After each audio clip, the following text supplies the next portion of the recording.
I have a confession to make. I'm a millennial. And I know, it sounds like I went into a meeting and I had to say something that was horrible in my life. Hi, my name is Jeff, I'm a millennial.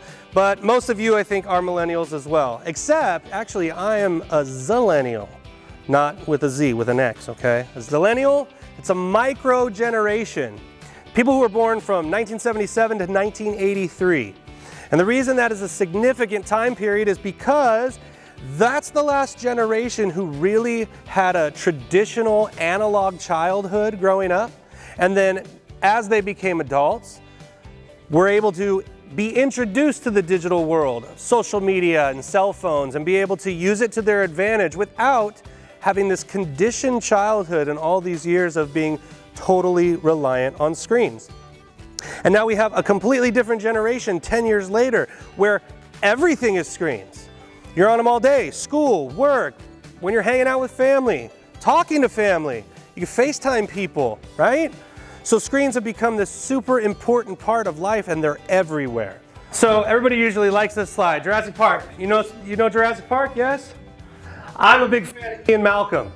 He says this one line, it's so prolific. From the 90s, I remember it. He said, yeah, but your scientists were so obsessed with whether or not they could, they didn't stop to think whether or not they should. And that's exactly what Pandora's box is when it comes to the social media world. And now we're seeing the results of that.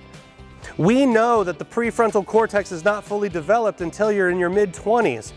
So the impact of these screens and social media, we are now having staggering statistics come out that show us there is a lack of in-person connection that is dire. So according to the Pew Research Center, 69% of US adults and 81% of US teens are on social media. Facebook is one of the biggest social media groups and platforms in the world.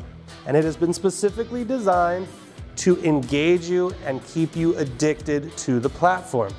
And if we know 81% of our teens are doing something that causes negative results in their mental health and development, how do we help them? Something's got to be done. And that's why I've created a very simple 3-step plan. Act. Assess the situation, create a plan, and take action. It's that simple. So first you have to assess the situation. Now when you assess the situation, it does not work if you aren't honest. You have to be really honest.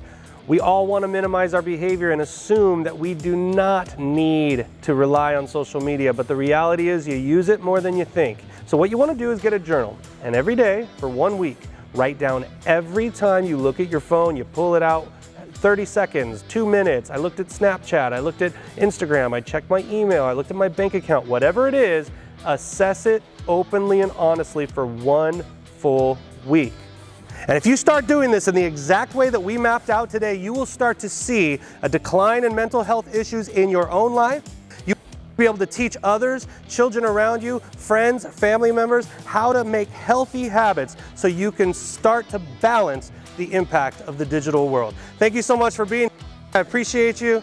See you next time.